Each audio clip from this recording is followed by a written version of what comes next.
Hello বন্ধুরা, কেমন আছো সবাই? Welcome back to my channel. আমি সরস্বতী। চলো এসে গেছি শুভ দুপুর। এখন যেহেতু রান্নাবান্না চলছে, এখন মানে তোমার টাইম হচ্ছে কটা, 12:10। ঠিক আছে, স্নানটা করা কমপ্লিট তো বাবা হয়ে গেছে। ঠিক আছে, আর এসে গেছি রান্নাঘরে রান্না করতে। কী রান্না করতে না করতে দেখাবো। এই যে দেখো,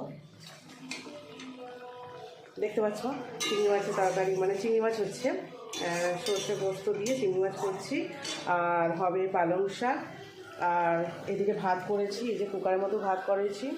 আর এর মধ্যেও একটু ভাত আছে, দুটোতে ভাত করেছি। ঠিক আছে, এই কারণে যে বললাম তো, আগের দিনও বলেছিলাম যে বরের দাঁতে ব্যথা হচ্ছে বলে একটু নরম নরম ভাত কুকারে করছি।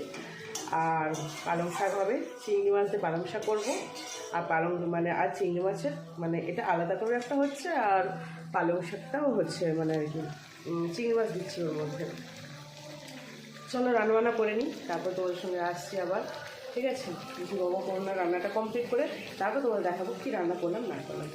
এটা হ্যাঁ দেখো, যাচ্ছি এই যে খাবার নিয়ে ছাদে। আজ ভাত ছাদে খাবো। ঠিক আছে, চলো যা যা। বড় ইচ্ছা হয়েছে ছাদে খাবে, ভীষণ ঠান্ডা। চলো ছাদে খাবো। দেখো বন্ধুরা, চলে এসেছি ছাদে, দেখতেই পাচ্ছ সবাই। এই যে হয়েছে চিংড়ি মাছ, আর চিংড়ি মাছ দিয়ে আলু দিয়ে পালং শাকের তরকারি করেছি। ভাত ওই যে ওদেরকে দিয়ে দিয়েছি, তো সেজন্য কম করে। এটা হচ্ছে ধনেপাতার চাটনি। চলো এই যে ছেলেকেও দিয়ে দিয়েছি খেতে, ছেলে খেতে বসে পড়েছে। দেখতেই পাচ্ছ এইটুকুটা ভাত। আর ও সবজি খায় না, আজকে নিয়েছে। আর এই যে একটা বাবুর বন্ধু আছে, ও খাচ্ছে আমার বাড়িতে আজকে। সবাই বসে পড়েছি ছাদে, এই যে বরকেও দিয়ে দিয়েছি। হ্যাঁ, তো সবাই মিলে খেতে বসেছি।